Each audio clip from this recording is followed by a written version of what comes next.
circunstancias horribles. Pero mira, las circunstancias horribles son las cosas que vemos cuando quitamos los ojos de Dios. Porque cuando nuestros ojos están fijos en Dios y en sus promesas y en la verdad de su palabra, las circunstancias pueden ser negativas, difíciles, duras, pero no son terribles, no son asustadoras para el que deposita su fe en el Señor Jesucristo. Por eso vamos a estudiar esta semana una vez más sobre el poder autoritativo de nuestra teología, que es la Biblia. Hay mucha gente que se pregunta, si existe una sola Biblia, ¿por qué existen tantas iglesias, tantas religiones en el mundo? Tú sabes que en el mundo existen 9 grandes religiones, el cristianismo, el islamismo, el shintoísmo, el brahmanismo, en fin. Pero solo dentro del cristianismo hay por lo menos unas 5,000 subdivisiones y todas con la Biblia abierta. Ahora, si hay una sola Biblia, debería haber una sola iglesia. ¿Pero por qué este fenómeno? El problema, sabes, es la interpretación que los varios grupos religiosos le dan a la palabra de Dios. Hay factores que influyen en la interpretación bíblica. Por ejemplo, la tradición, la cultura, la experiencia personal, la razón. No hay duda de que cada una de ellas afecta de alguna manera nuestra interpretación de la palabra de Dios. Pero la pregunta es, ¿hasta qué punto eso es correcto? ¿Hasta qué punto es correcto que la tradición, la cultura, la experiencia personal influyan en nuestra interpretación de la palabra de Dios? Pues ese es el tema de esta semana. Veamos primero el tema de la tradición. ¿Qué es la tradición? El diccionario define tradición de la siguiente manera. Tradición es la transmisión de noticias, literatura popular, doctrinas, ritos, usos y costumbres que se mantienen de generación en generación. En realidad, la tradición está formada por las pautas silenciosas de convivencia que una comunidad considera dignas de guardar y mantenerse de generación en generación. De este modo, esas pautas silenciosas se constituyen en parte integral de los usos y las costumbres de esa comunidad, para que sean aprendidas por las nuevas generaciones como un legado cultural. O sea, tradición, en unas palabras simples, es todo lo que nuestros padres, abuelos, bisabuelos hicieron y que nosotros continuamos haciendo porque ese legado fue pasado del bisabuelo al abuelo, al papá y llegó hasta nosotros. Ahora, la tradición, mira, mi amigo querido, la tradición en sí no es mala. Nos puede ayudar a mantenernos conectados a nuestras raíces y es bueno que lo estemos, porque cuando tú te olvidas de tus raíces, de cierta manera pierdes tu identidad. Lo que te da seguranza para avanzar al futuro es saber de dónde vienes, quiénes son tus padres, tus abuelos, tus bisabuelos, cómo vivían ellos, cuál era la cultura de ellos. Y es justamente por causa de eso que la tradición pues juega un papel importante en la vida religiosa de una comunidad y de los miembros de esa comunidad. Sin embargo, la tradición involucra también algunos peligros. Veamos, por ejemplo, el problema de una tradición buena que los judíos tenían, que con el tiempo se volvió un peligro para la vida espiritual de ellos mismos. Marcos 7, 3 y 4 dice: porque los fariseos y todos los judíos, aferrándose a la tradición de los ancianos, si muchas veces no se lavan las manos, no comen. Y volviendo a la plaza, si no se lavan, no comen. Y otras muchas cosas hay que tomaron para guardar, como los lavamientos de los vasos de beber y de los jarros y de los utensilios de metal y de los lechos. Ahora yo te pregunto a ti, mi amigo, ¿estaba errada esta tradición de los judíos? Completamente no, claro que no. Hoy, en tiempos del coronavirus, ¿tú crees que los judíos estaban equivocados? Claro que no. Ellos no comían si no se lavaban las manos. Ahora, el problema fue que con el tiempo esa buena costumbre de lavarse las manos antes de comer, esa buena costumbre que había pasado de una generación a otra, se empezó a volver una especie de regla de fe y de valor espiritual. El judío, en aquellos tiempos, podía estar mal espiritualmente, viviendo en pecado escondido. Pero si se lavaba las manos en público antes de comer, ya se sentía un buen cumplidor de la tradición y, por tanto, con derecho al reino de los cielos. Por eso, en cierta ocasión, cuando los discípulos no se lavaron las manos antes de comer, los judíos le preguntaron a Jesús, ¿por qué tus discípulos no se lavan las manos? Y entonces Jesús respondió lo que está en Marcos 7, 6 y 7. Respondiendo él les dijo, hipócritas, bien profetizó de vosotros Isaías, como está escrito, este pueblo de labios me honra, mas su corazón está lejos de mí, pues en vano me honran, enseñando como doctrinas mandamientos de hombres. ¿Tú te das cuenta? Esa buena costumbre de lavarse las manos antes de comer, para los judíos se había vuelto una especie de requisito de salvación.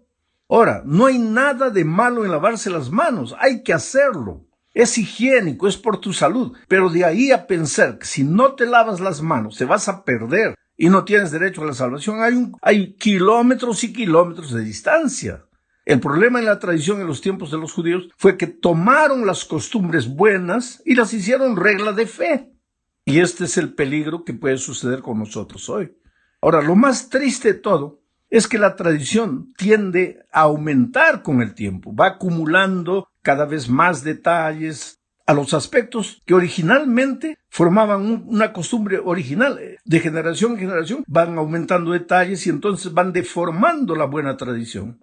Estas tradiciones humanas en los tiempos de Cristo, aunque eran promovidas por los ancianos respetados, es decir, por los líderes religiosos de la comunidad judía, no eran ni podían ser iguales a los mandamientos de Dios.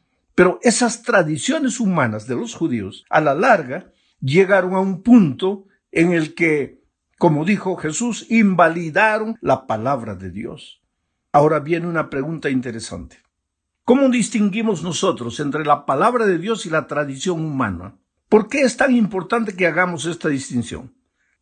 Bueno, la tradición generalmente es la suma de buenas costumbres del pasado que nuestros abuelos, bisabuelos hicieron, practicaron, que fueron pasando de una generación para otra, involucraban amor, cariño por nuestras raíces, pero esas costumbres no están basadas en la palabra de Dios, sino en las costumbres de los antepasados. Nuestra fidelidad, querido, no tiene que estar limitada a lo que hicieron nuestros abuelos y bisabuelos. Necesitamos ser leales al Dios vivo que ha revelado su palabra o su voluntad en la palabra escrita. Por lo tanto, la Biblia ejerce una autoridad que reemplaza a todas las tradiciones humanas. La Biblia está por encima y por sobre todas las tradiciones, incluso por encima de las tradiciones buenas. Hay que buscar, ¿tiene esta tradición origen en la palabra de Dios? ¿En qué parte de la palabra de Dios está basada esta buena costumbre que nuestros antepasados hacían? Te voy a hacer un ejemplo. Un día yo llegué a una iglesia, había un púlpito gigantesco, ¿sabe? Para mí gigantesco, ¿no? Un púlpito donde desde ese púlpito un hombre de 1,90 m, 2 metros podría predicar tranquilamente, porque el púlpito a él le daría un poquito arriba del ombligo. Pero a mí me cubría ese púlpito porque yo tengo solamente 1,63 m. Entonces, ¿qué pasa? Yo pedí por favor que retirasen ese púlpito y colocasen otro. Y los hermanos ancianos de la iglesia, con todo cariño, con todo respeto, me dijeron, pastor, no podemos mover ese púlpito porque los pastores pioneros predicaban desde ese púlpito. Y lógicamente, los pastores pioneros eran americanos que medían 1,90 m, 2 metros. Entonces, para ellos estaba perfecto el púlpito. Pero yo soy, un peruano que mide 1,63 m. Para mí ya no estaba bien el púlpito, pero estos hermanos creían, y mira, la buena costumbre del tiempo pasado se había hecho una especie de regla de fe. Hoy día no importaba cuánto tú midieses, tenías que colocarte atrás de un púlpito gigantesco. Quiere decir, si tocabas eso era pecado, era un atentado contra nuestra historia, contra nuestros pioneros, contra lo que nuestros padres nos enseñaron. Ahí está el ejemplo. Ahora, ¿en qué parte de la Biblia dice que el púlpito debe ser de un determinado tamaño? Entonces, una buena costumbre para un tiempo se comenzó a hacer regla de fe para ese tiempo sin tener base en la palabra de Dios. Ese es el asunto que tenemos que tener en cuenta. Ahora hablemos de la experiencia. Este es el segundo punto de nuestra lección. El Evangelio no puede ser solo teoría. La doctrina que nos sale del papel no tiene mucho sentido. La teoría del Evangelio solo es poder cuando el verbo se hace carne, o sea, cuando la teoría se hace experiencia. La experiencia es la teoría hecha vida. Primero nacen las emociones en el corazón, después se transforma en acción. El cristianismo tiene que ser sentido, gustado, probado y después vivido. Eso es experiencia. Es lo que sientes y que te empuja a la acción, a vivir. La experiencia es aquello por lo que darías la vida. Sin embargo, la experiencia no puede ser la esencia ni el fundamento de nuestra fe. No puedes quedarte esperando que Dios te hable personalmente a tu propia experiencia cuando Dios ya te habló a través de su palabra. No puedes basar tu conducta cristiana en lo que sientes, sino en lo que la palabra de Dios dice. El sentimiento no está por encima de la palabra de Dios. Observa lo que dice Pablo en 2 Corintios, capítulo 11, versículo 3. Pero temo que como la serpiente con su astucia engañó a Eva, nuestros sentidos sean de alguna manera extraviados de la sincera fidelidad a Dios. Percibe el raciocinio de Pablo. La serpiente con astucia engañó a Eva. Y Pablo dice, mi temor es que nuestros sentidos, nuestros sentimientos, así como la serpiente, de manera astuta nos desvíen de la sincera fidelidad a Cristo. Tú puedes ser hasta sincero, pero si basas tu vida cristiana solo en lo que sientes, estás mal. Veamos el caso del paralítico, por ejemplo, en el tanque de Bethesda. Estaba paralítico, no podía andar, 38 años sin andar. Vino la palabra de Dios. Jesús le dijo, levántate, toma tu lecho y anda. Pero el paralítico no sentía nada, no sentía que estaba curado, estaba paralítico. Podría haberle dicho a Jesucristo, oh Señor, yo quisiera andar, sí, pero estoy paralítico, yo siento que estoy paralítico. Si hubiera hecho eso, el paralítico se hubiera quedado paralítico para el resto de la vida. Pero él, a despecho de lo que sentía, creyó en la palabra de Jesús y se levantó y anduvo. Entonces, querido, el sentimiento es bueno. El sentimiento le da sabor a la vida cristiana. Pero cuidado con normar tu vida cristiana solo por el sentimiento. Por eso Dios te dejó su palabra. En el tercer punto de este estudio veremos el papel de la cultura en la interpretación bíblica.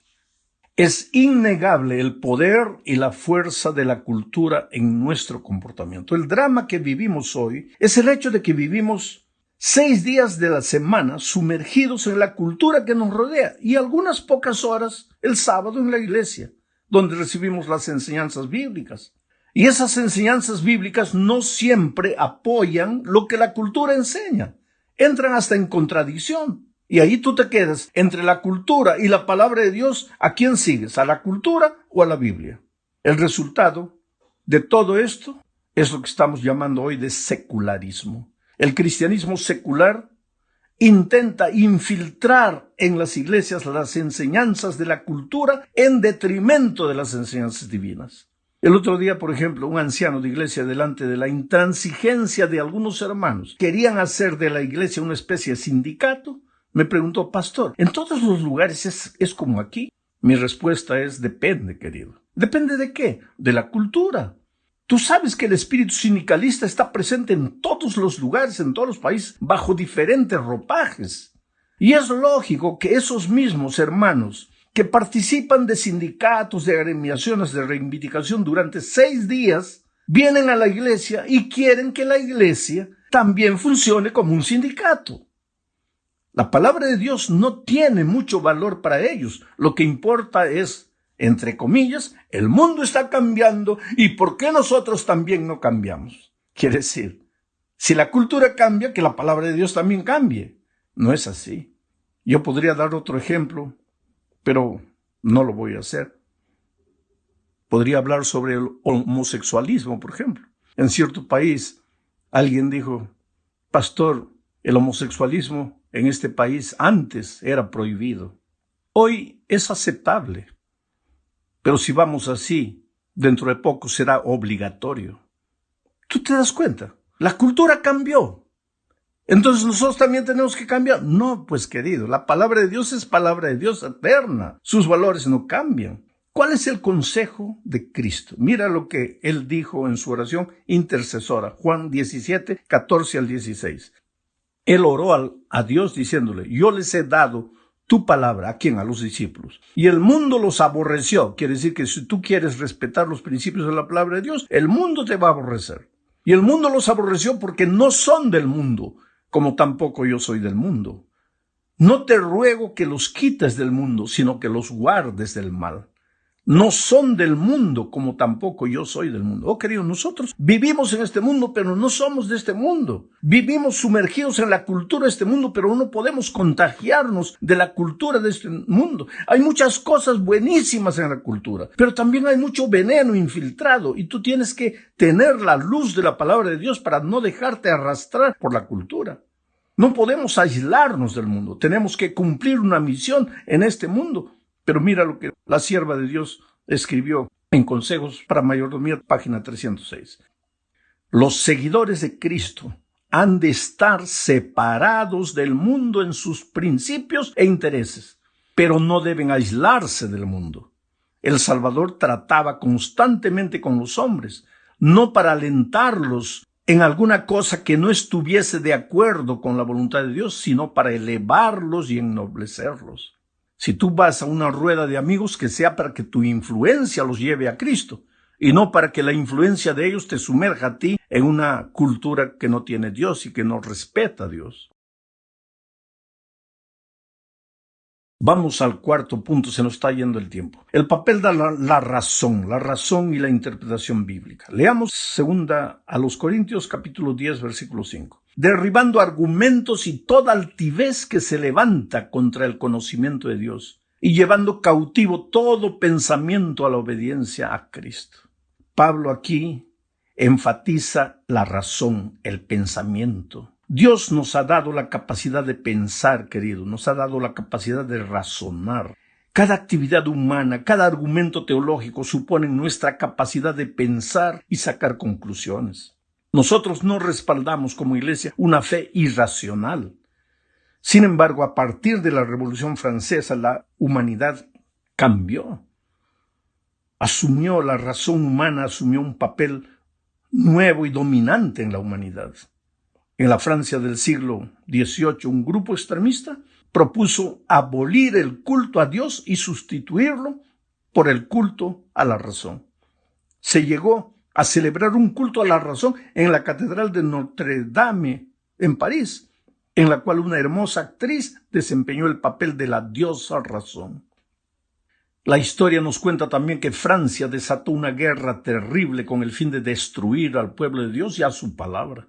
En 1793, la Asamblea Revolucionaria promulgó una ley prohibiendo la lectura de la Biblia y se dio la orden de que se llevaran a la plaza pública todos los ejemplares de la Biblia, la palabra de Dios, para quemarlos como evidencia de que el gobierno no reconocía las Escrituras. Y eso está registrado en el Diario Oficial de noviembre de 1793, siglo XVII. Creo que anteriormente dijo 18, fue un error mío. Allí, en ese diario, se publicó lo siguiente, lo voy a leer a la palabra. La Sociedad Popular de la sección del museo da a conocer que los ciudadanos de esta sección, está hablando de París, han dado buena cuenta de todos los libros de la superstición y la mentira.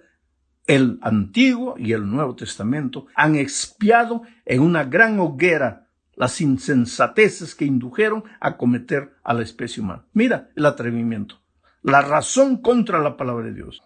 Observa que por un lado, como vimos en el punto anterior, hay gente que basa su experiencia espiritual en el sentimiento. Pero ahora vamos a ver que en el siglo XVII comenzó otra historia. Ahora, basar la fe en la razón. Es decir, basar lo que crees en la razón. Gente que basa su experiencia espiritual únicamente en la razón. Esta manera de ver las cosas, llamada racionalismo, es la idea de que la verdad no es sensorial, sino intelectual. y deriva de la razón. En otras palabras, existen ciertas verdades y solo nuestra razón puede captarlas. Esto hace que la razón humana sea la prueba y el criterio para la verdad. La razón se convirtió en la nueva autoridad ante la cual todo lo demás debe inclinarse, incluyendo la autoridad de la Iglesia y, lo que es más grave, la autoridad de la palabra de Dios. En el siglo pasado hubo un teólogo llamado Rudolf Bultmann. Él falleció en 1976. Él fue autor de la famosa teoría denominada la desmitologización de la Biblia. ¿Qué quiere decir eso? Él decía, si vamos a evangelizar,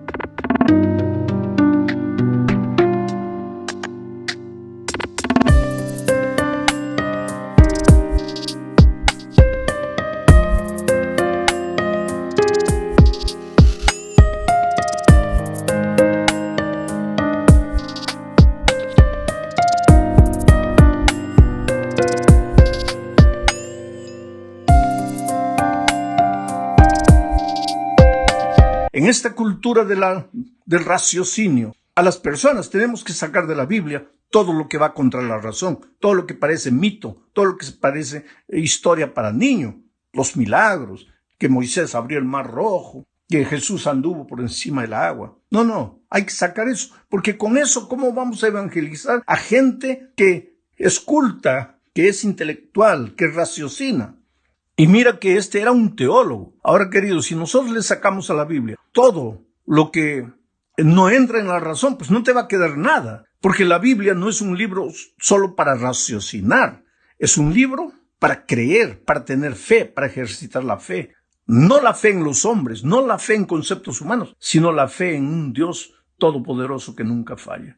Llegamos al fin de este estudio hablando de la autoridad de la Biblia. La Biblia es un libro absoluto porque es la palabra de un Dios absoluto. Ahora, esto ya viene contra la cultura relativista en la que vivimos, porque hoy día dice, no, la verdad es relativa.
Cada uno tiene su verdad. Pero la palabra de Dios dice, no, Dios es absoluto, su palabra es absoluta y cada uno no tiene su verdad, solo existe una verdad. Jesucristo dijo, yo soy el camino, la verdad y la vida. Entonces nuestra fe tiene que estar documentada únicamente en la palabra de Dios. Podemos sacar buenas cosas de la razón, de la experiencia, buenas cosas de la tradición, pero nada sustituye a lo que la palabra de Dios